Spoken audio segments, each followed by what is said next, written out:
Satu dari darahmu, istri atau anakmu.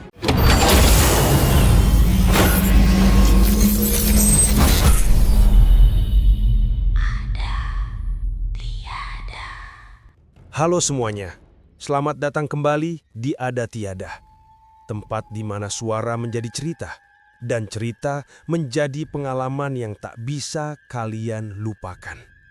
Sebelum kita mulai, jangan lupa subscribe, aktifkan lonceng notifikasi, dan tinggalkan komentar setelah mendengar ceritanya. Karena malam ini, cerita kita panjang, misteri, dan penuh tanda tanya. Sekarang, mari kita mulai. Saya akan bercerita tentang seseorang pejuang nafkah bernama Tio. Tio ini adalah penjual sate muda yang baru berjuang mencari rezeki. Setiap malam ia dorong gerobaknya menuju jalan raya besar, berharap ada pembeli yang kasihan dengan dagangannya. Namun selama berbulan-bulan, ia hanya pulang membawa lelah. Istri dan anaknya di rumah butuh makan. Kontrakan hampir jatuh tempo. Hari berlalu, kondisi ekonominya makin terjepit.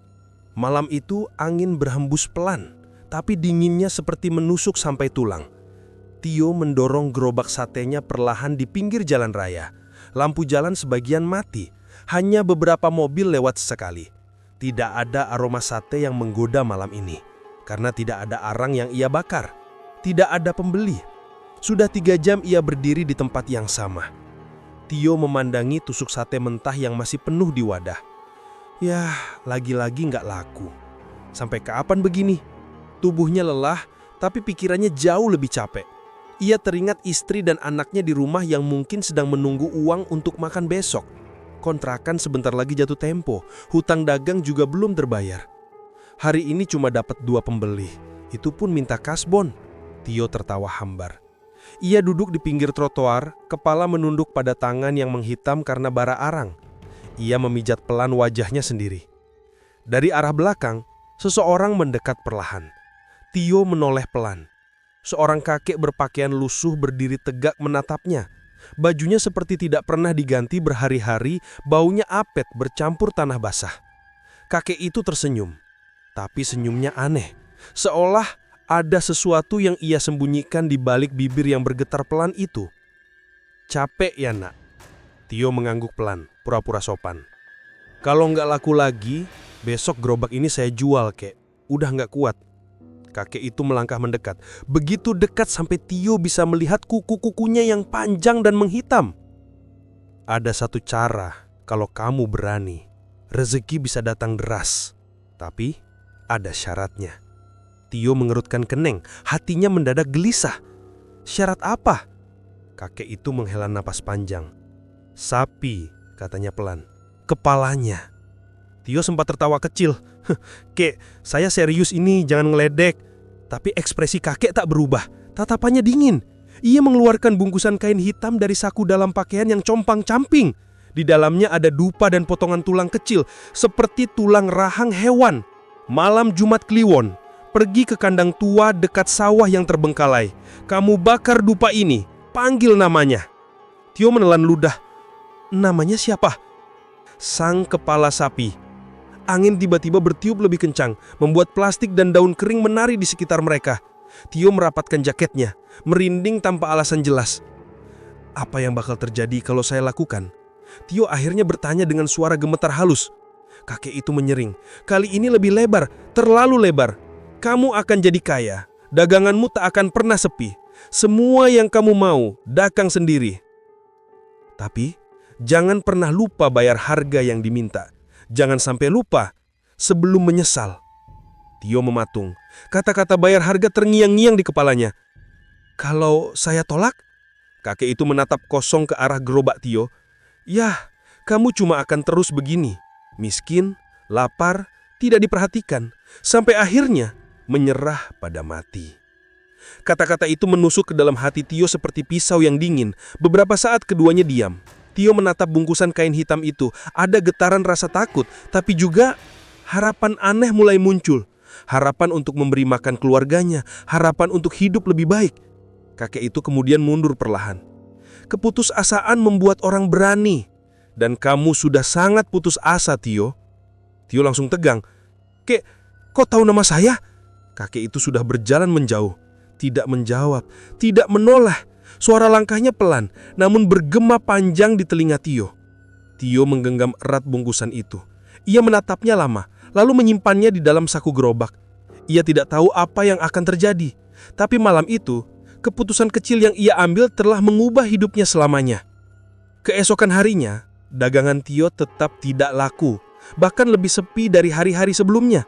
Tekanan semakin menjerat. Malam pun tiba kembali. Tio duduk di dalam kontrakan kecilnya, menatap wajah anaknya yang tertidur, mengeringkut dengan hanya sarung tipis menutupi tubuhnya. Ia mencium keningnya pelan. "Maafin ayah ya nak." Kemudian ia memandang istrinya yang tertidur menghadap dinding. Nafas istrinya berat, mungkin karena kelaparan. Tio menggigit bibir. Matanya panas menahan air yang ingin jatuh. Kalau ini bisa bikin mereka makan, apa salahnya coba? Tanpa pikir panjang lagi, Tio mengambil bungkusan kain hitam yang ia sembunyikan di bawah kasur.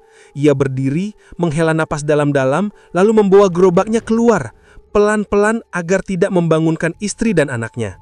Malam itu, ia menuju sawah terbengkalai, ke arah kandang tua yang sudah lama ditinggalkan, yang bahkan warga sekitar pun tidak berani mendekatinya setelah matahari terbenam. Dan di sanalah semua mimpi, semua ketakutan, semua kutukan mulai membuka pintu kepada Tio. Karena keputusasaan telah menjadi perjanjian. Malam Jumat Kliwon tiba. Malam itu, udara terasa lebih dingin daripada biasanya. Tio mengayuh sepeda tuanya pelan di jalanan kecil yang diapit sawah luas. Lampu sepeda menyorot samar, hanya menerangi beberapa meter ke depan. Badannya berkeringat, padahal angin terus berhembus. Semakin dekat ke sawah, cahaya kota makin hilang. Langit benar-benar gelap. "Astagfirullah, jangan sampai beneran ada apa-apa," gumam Tio pelan. Ia sudah hafal, kalau sudah kepepet begini, manusia bisa jadi jauh lebih nekat daripada yang pernah ia bayangkan. Ia pikir, mungkin semua ini cuma ritual bodoh yang gak akan kejadian apa-apa. Mungkin kakak itu cuma menakut-nakuti. Tapi, kenapa hatinya terus bilang kalau malam ini akan ada sesuatu yang berubah? Setelah sekitar 20 menit mengayuh, ia sampai. Di tengah sawah luas nan gelap, berdiri bangunan kayu yang hampir rubuh. Kandang tua itu sudah ditinggalkan belasan tahun lalu. Atapnya bolong, sebagian temboknya tumbang, dan pintunya menggantung hanya pada satu engsel yang berdecit pelan tertiup angin. Ya Allah, serem banget tempatnya. Tio menelan ludah. Ia ingin kabur. Tapi ia ingat wajah istrinya tadi sore, memandangi isi dapur yang kosong. Ia ingat anaknya yang tidur tanpa susu sejak 2 malam. Ia ingat kontrakan yang besok sudah harus dibayar. Dan semua alasan itu mendorong kakinya melangkah masuk. Ia buka kain hitam pemberian si kakek. Di dalamnya ada dupa, seikat rambut yang entah milik siapa, serta potongan tulang kecil yang terasa dingin meski ia genggam lama. Ia sulut dupa dengan korek jas dan asap putih tipis langsung naik ke udara gelap. Aroma dupa itu beda, bukan seperti wangi hio atau dupa biasa. Ada bau amis samar, seperti darah yang sudah mengering. Ia berdiri pelan di depan kandang. "Kepala sapi," ucapnya ragu, seperti orang yang malu pada ketakutannya sendiri. Tak ada jawaban. Ia menunggu 30 detik. Makin gugup. Ia ulangi lagi tapi lebih pelan. "Kepala sapi."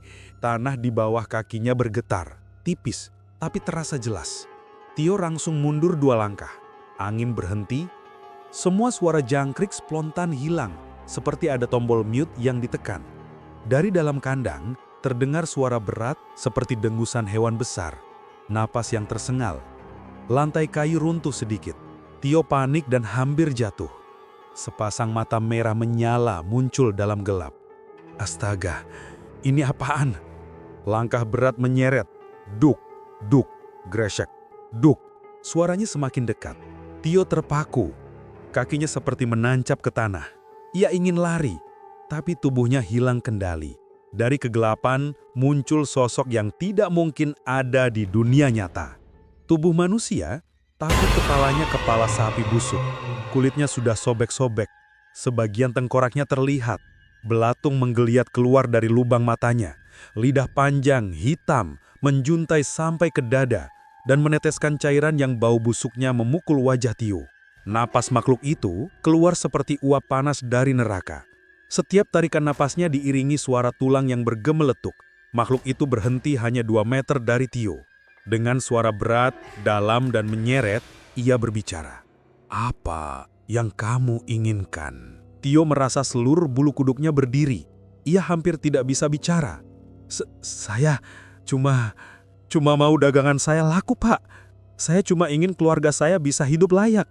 Makhluk itu mengangguk pelan, seperti sudah menduga jawabannya. Rezeki untukmu. Tapi ingat, tubuhnya bergerak lebih dekat, menunduk hingga wajah sapi busuk itu hanya beberapa sentimeter dari muka Tio. Setiap bulan kau bayar dengan daging, darah, dagingmu sendiri. Tio mengerikkan kening, tidak mengerti. Maksudnya gimana? Makhluk itu mengangkat tangan besar bercakar dan menekan dada Tio. Bukan keras, tapi cukup membuat jantungnya hampir berhenti. Tiba-tiba muncul rasa panas seperti bara yang menempel. "Keluargamu." Tio langsung mendorong makhluk itu sambil berteriak panik. "Enggak, jangan keluarga saya, jangan anak istri saya." Makhluk itu terkekeh pelan, suara tawa yang seperti tulang digesekkan. Ia membentangkan tangannya, mencengkram udara. "Kau memanggilku, kau sudah setuju tanpa perlu berkata apapun." Tio mundur sampai hampir jatuh, air mata keluar tanpa sadar. Ia menutup wajahnya dengan kedua tangan, tubuhnya gemetar hebat. "Ya Allah, apa yang aku lakukan?" Angin kembali berhembus, membawa suara klakson jauh dari jalan raya. Ketika Tio membuka mata, makhluk kepala sapi itu sudah hilang. Tidak ada jejak kaki, tidak ada bau busuk, hanya lilin dan dupa yang masih menyala tegak, padahal angin kini bertiup kencang. Dan yang lebih mengerikan, ada garis cakaran panjang dan dalam di tanah mengarah ke tempat Tio berdiri. Tio mundur perlahan, lalu berbalik dan berlari sekuat tenaga ke arah jalan. Sepedanya ia dorong sambil terengah-engah. Berkali-kali ia menengok ke belakang, tak ada apa-apa. Tapi perasaan diikuti begitu kuat, seolah ada makhluk besar yang berjalan tepat di belakangnya tanpa suara. Ketika sampai di jalan besar, lampu-lampu kota terasa seperti anugerah. Ia menaiki sepeda dan mengayuh tanpa berhenti sampai hampir subuh. Ketika ia sampai rumah, istrinya kaget melihat suaminya ketakutan dan pucat. "Mas, kenapa? Kejadian apa?" Tio menggeleng sambil mengatur napas. "Gak apa-apa, capek. Mas mau tidur dulu ya?" Istrinya menatap curiga tapi tidak bertanya lagi. Tio rebahkan tubuh di kasur, namun matanya tak bisa terpejam. Setiap kali ia memejamkan mata, ia melihat mata merah menyala, lidah hitam menjulur, tawa itu. "Keluargamu." Tio menggigil dalam ketakutan, tapi ada suara lain dalam kepalanya. Kalau ritual itu beneran berhasil, besok dagangan pasti laku keras. Dan di antara takut serta putus asa, ia berharap semuanya tidak nyata. Tapi malam itu, ketika ia hampir tertidur, ada suara langkah berat, duk, duk, duk, terdengar di depan gerobak sate yang ia parkir di halaman.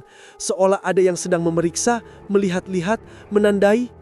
Dan Tio sadar, harga dari rejeki itu sudah mulai ditagih. Sejak hari itu, hidup Tio berubah total. Pagi-pagi, sebelum fajar, ia sudah mendorong gerobak ke tempat biasa di persimpangan. Dan sebelum matahari naik, antrean sudah mengular panjang. Pembeli datang tanpa henti sampai malam. "Bang, Tio, tambah 3 porsi. Bungkus juga ya. Ini sate terenak di kota. Saya tiap hari mau makan ini." Tio sampai bingung. Satenya biasa saja, tidak ada resep baru. Tetapi wajahnya dipenuhi senyum bahagia. Ia menatap uang yang menumpuk dalam laci gerobak. Lebih banyak dari pendapatan 1 minggu sebelumnya. Dia pulang dengan langkah ringan. Sari menunggu di depan pintu, langsung memeluk suaminya. "Mas, alhamdulillah ya. Aku gak nyangka secepat ini." Tio tertawa kecil sambil menyeka keringat. "Iya, Ri. Doa kita dijawab Tuhan akhirnya." Meski jauh di dalam hatinya, ada kegelisahan yang tidak hilang. Namun ia menepis semua itu. Toh, keluarga akhirnya bisa makan dan hidup layak lagi. Beberapa minggu berlalu. Kontrakan dibayar, hutang dilunasi. Sari mulai kembali tersenyum.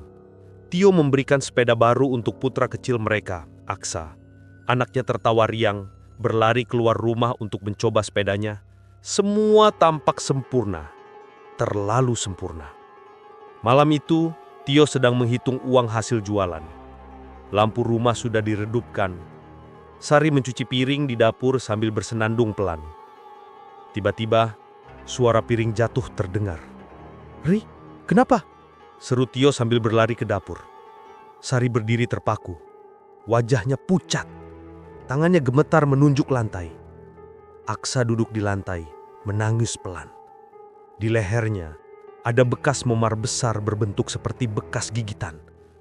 Lingkarannya terlalu besar untuk manusia. Apa itu? Bisik Tio. Sari memeluk Aksa erat-erat. "Mas, tadi Aksa tiba-tiba teriak. Katanya ada hewan gede gigit dia. Tapi aku nggak lihat apa-apa." Tio menahan napas. Ada jejak darah kecil di lantai, menyeret ke arah pintu belakang rumah. Napasnya tiba-tiba menyesak. Sari menatap Tio penuh kecemasan. "Mas, ada apa sih? Mas tahu sesuatu kan?" Tio menggeleng cepat. Enggak ada apa-apa. Kamu kunci pintu, kita tidur aja ya. Aku yakin ini cuma serangga atau apa." Namun pikirannya kacau. Ia teringat suara berat makhluk berkepala sapi itu. "Daging darah dagingmu sendiri." Ia keluar rumah perlahan. Dan di depan pagar, di bawah lampu jalan yang berkedip lemah, sosok itu berdiri di sana. Tubuh besar, kepala sapi membusuk, mata merah menyala. Darah menetes dari gigi panjangnya. Tio terpaku, lututnya goyah. Makhluk itu menggeram rendah. "1 bulan sudah berlalu, Tio. Waktunya menagih." Tio mundur sambil menggeleng panik. Tidak, jangan, ambil uangnya, ambil semuanya, jangan anak saya." Makhluk itu maju selangkah, tanah seolah bergetar. "Perjanjian sudah dibuat. Kau memanggilku, kau menerima rezeki. Kini bayarannya jatuh tempo." Tio ingin berteriak, tapi suaranya hilang.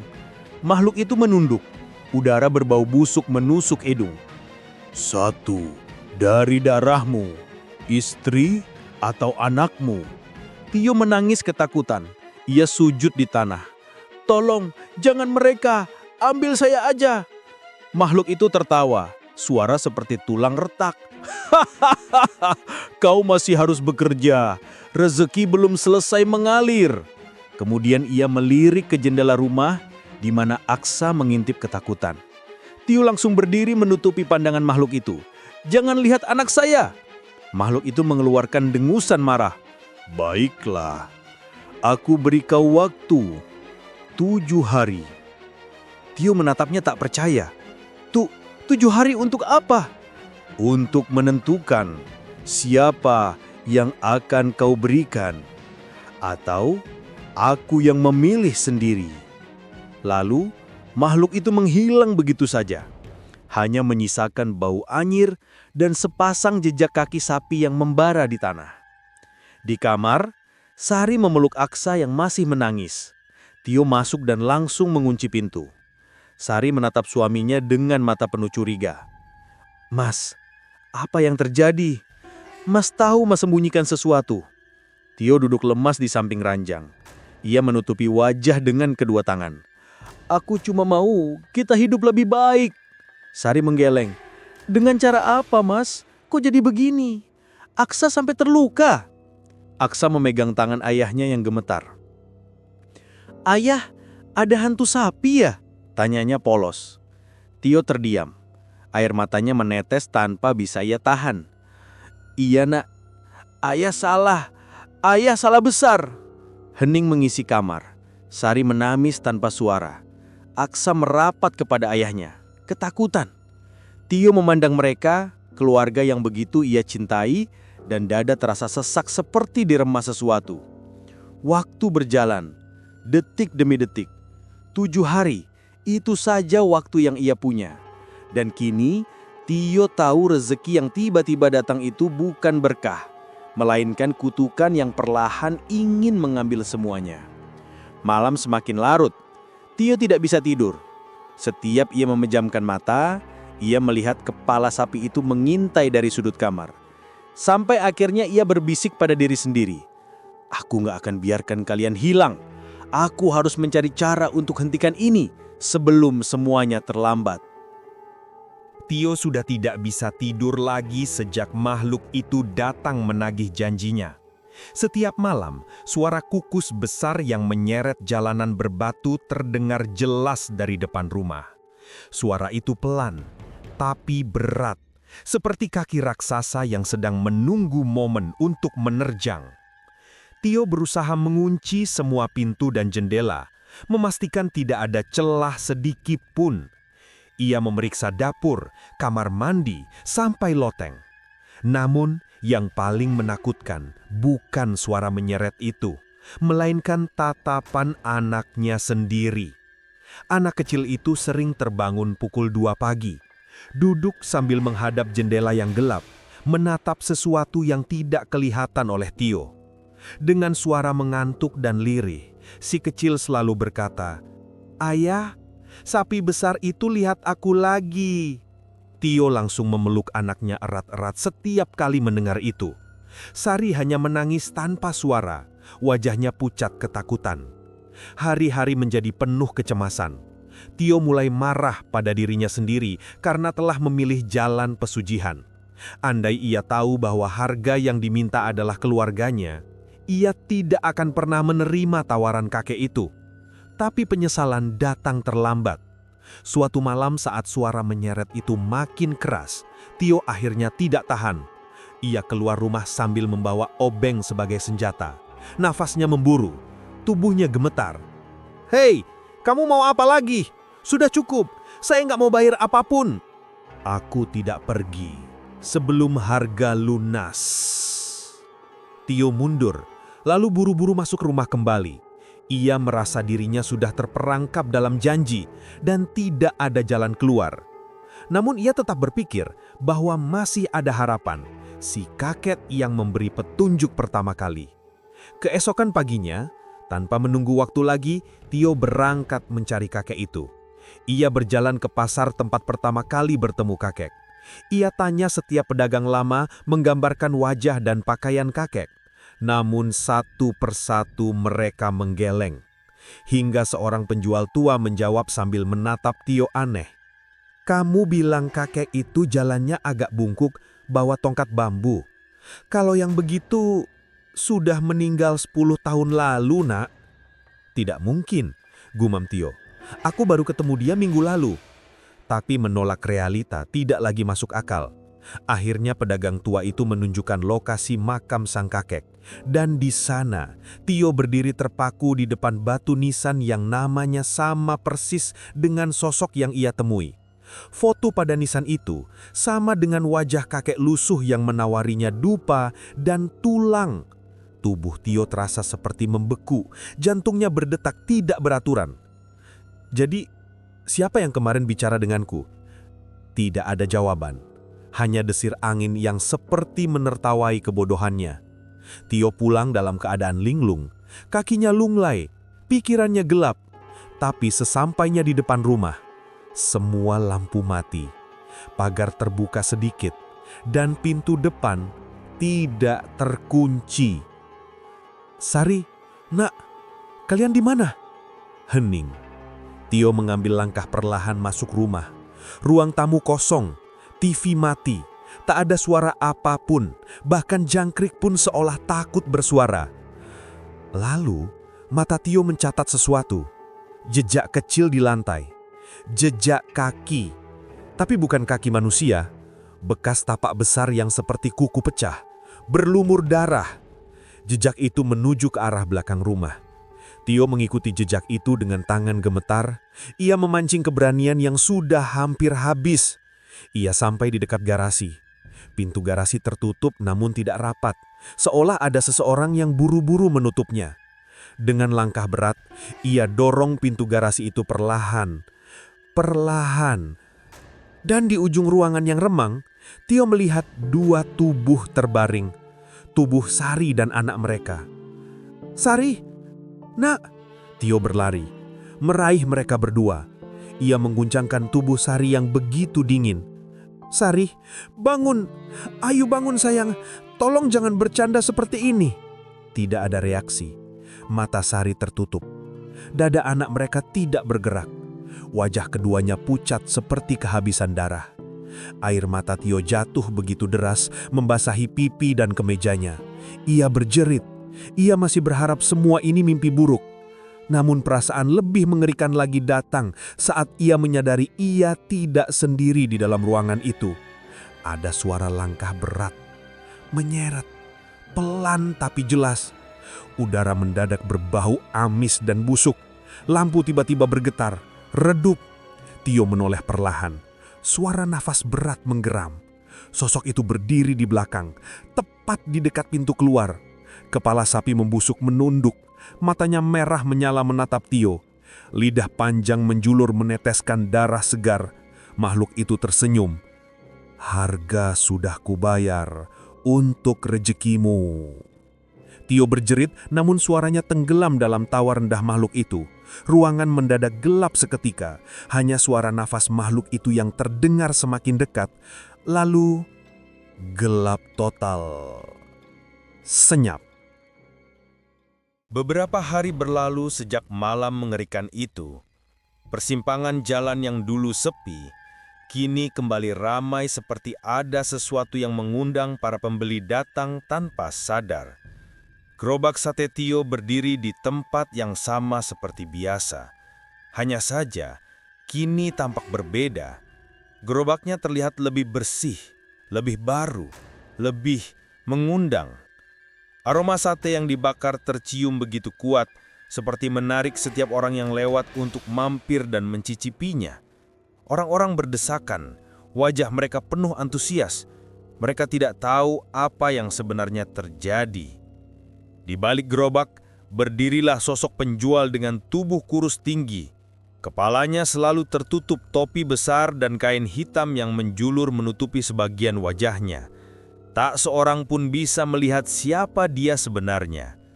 Pembeli pertama hari itu tersenyum lebar. "Bang, satenya 50 tusuk ya?" Suaranya begitu riang, tanpa rasa curiga sedikit pun. Penjual itu mengangguk pelan. "Hanya itu." Pembeli itu tertawa. Tambah deh, 100. Lagi banyak rejeki soalnya." Penjual itu berhenti mengipasi tungku. Kepala yang tertutup kain itu perlahan menunduk, lalu tangan yang menyusun tusuk sate tampak jelas. Tangan itu bukan tangan manusia. Kuku-kuku panjang tajam seperti milik hewan ikut bergerak cepat saat memotong daging. Kulitnya bersisik kehitaman, urat-urat menonjol dan darah segar menetes begitu saja ke lantai. Pembeli itu sempat melihat dengan jelas. Tangan abang..." "Makan saja." Pembeli itu terpaku. Entah kenapa ia tidak bisa lagi memalingkan wajah, seolah ada kekuatan yang memaksa dirinya tetap tinggal. Orang-orang di belakang antrian pun tidak menyadari apapun. Mereka hanya menunggu gilirannya. Lapar, sangat lapar. Pembeli itu langsung mundur, wajahnya pucat ketakutan. Namun sebelum sempat kabur, terdengar suara berat dari penjual itu.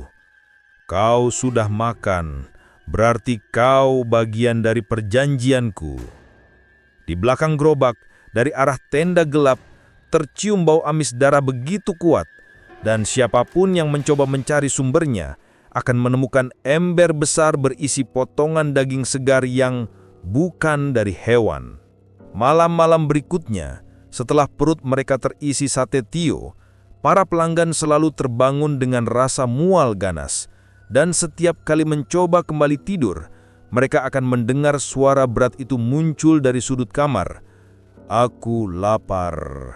Langkah kaki menyeret, semakin dekat dan dekat. Bagi yang pernah makan di gerobak itu, jangan berharap bisa tidur tenang lagi. Karena rejeki yang mengalir deras selalu dibayar dengan nyawa manusia. Dan bagi Tio, atau apapun yang kini menguasai tubuhnya, perjanjian itu belum selesai. Terima kasih sudah mendengarkan kisah ini. Kalau kamu suka dengan cerita horor seperti ini dan ingin kisah yang lebih menyeramkan lagi, jangan lupa subscribe, like, dan tulis komentar menurut kamu bagian mana yang paling bikin merinding. Sampai ketemu di cerita berikutnya, kalau kamu masih berani.